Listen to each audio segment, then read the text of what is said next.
میدان وردګو ولایت کې د التنویر ادبي مشاعره د اطلاعات او فرهنګ ریاست او د التنویر فکري او فرهنګي ادارې په همغږۍ ترسره شوه.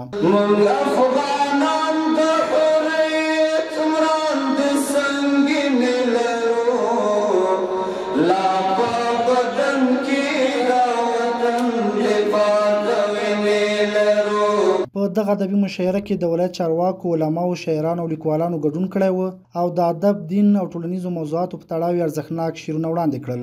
د اطلاعات او فرهنګ رئیس او یو شمېر علماو د اسلام له نظره د شعر او شاعري او مشاعرو په اړه د نوي فرمان جزئیات هم ګډونوالو ته تشریح کړل. نو کوم چې نوی فرمان صادر شوی دی دا د موږ تاسې دغه شعر او شاعري هغو چوکاټ ته ولوېدله.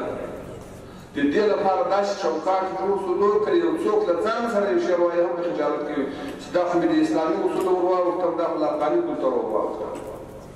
د دوست زموږ له په اصطلاح د کمزر په دوستانو څخه دښمن کار اخیستی دی. په دغو شپو کې ډېرو خلکو دا لیکنې دې کولې چې په مشاعرو باندې ولګېدلو نور څوک شعر نه وایي نور څوک دا نه کوي. تاسې وګورئ څونه یې په چوکاټو کې جوړ شو. شعر په عربي ژبه کې ویل کېږي علم ته. یا لیت شعري کاش کې زه پوهېدی.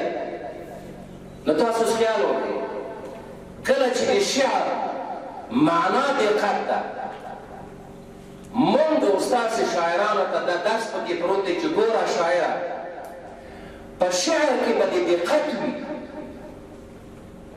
شعر به د کور مفهومه وي، شعر به د نړیوال کفار ته نړیوال طاغوت ته اتو وي. سبحان الله دومره دقت به دې کوي. ستا شعر به د سندرو د نړیواله اوسنۍ عاشقۍ په لحاظ نه وي، خدایم کوي نه. اسلامي شاعر دا به دقیق، مبارز، مجاهد، حماس او حافظ الدین او مقاصد هغه به ټول راټولوي په شعر کې وایي. د امیرالمؤمنین حفظه الله په فرمان کې موږ تاسو ته راځي چې د قومونو، صنفونو د ژبو سپکاوی پکې نه کوي. ولې که موږ تاسې په خپل شعر کې د یو قوم سپکاوی کوو نو د موږ تاسې دنیا هم خرابه ده، آخرت مو هم خرابه ده. که د یوې ژبې سپکاوی پکې کوو د موږ تاسې دنیا او د آخرت تباهي ده. که د یو صنف د یوې ساحې هغه سپکاوی پکې کوو موږ تاسې د دنیا او د آخرت له مشکلات سره مخ کوو که نه. نو ګورئ دې چې په شاعر باندې څومره شفقت ده دې فرمان کې دا ماده ورته ځای کړې ده. شاعرانو د ټولنې له واقعیتونو او ستونزو څخه الهام اخیستي اشعار ولوستل او په ځانګړي ډول د غزې د مظلوم ولس درد، مقاومت او حالتونه د شعر له لارې انعکاس کړل.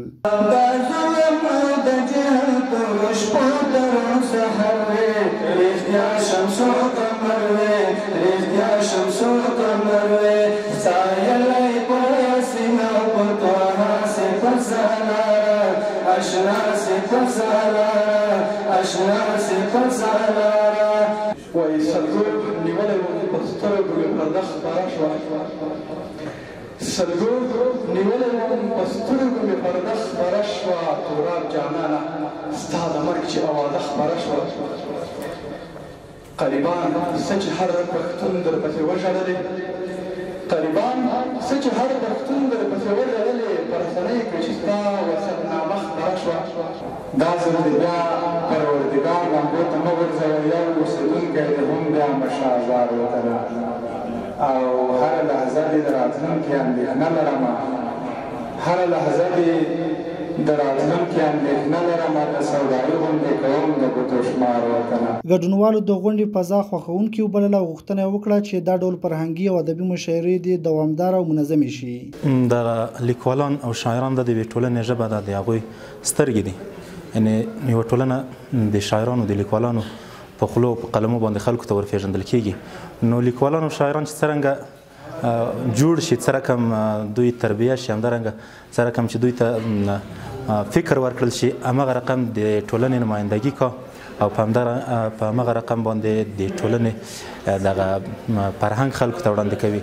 نو کله چې لیکوالان او شاعران په اسلامي روحیه باندې، په جهادي روحیه باندې، په ملي روحیه باندې په دې باندې روزل شوي، همدومره به دوی د دغه ولس او د دغه نظام ښه نمایندګي وکړي. والحمدلله دلته اسلامي امارت د ځوانانو په عموم کې د ټولې ټولنې لپاره او د افغاني ټولنې لپاره داسې مشاعرې هغه جوړوي د دې دپاره چې په دې کې د ځوانانو د افغاني کلتور او فرهنګ سره خپل اشنایي راشي او دوی د خپل ملي ارزښتونو په پار باندې خپل لیکنې وکړي او په هغې څه باندې لیکنې وکړي چې هغه زموږ په هغې کې د دین علوه بیانېږي زموږ د خپل فرهنګ علوه پکې بیان شي زموږ د خپل افغاني کلتور علوه په هغې کې بیان شي او امت ته یو ادرس ورکړل شي چې هغه یوې سالمې عقیدې په پار باندې دوی خپل شعرونه ولیکي او د امت په شعر په ژبه باندې د خواهشاتو نه راوباسي د اصلاح طرف ته.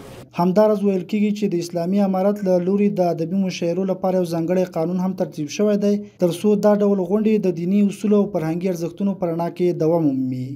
حمید حسن، واک ټلویزیون، میدان وردګ.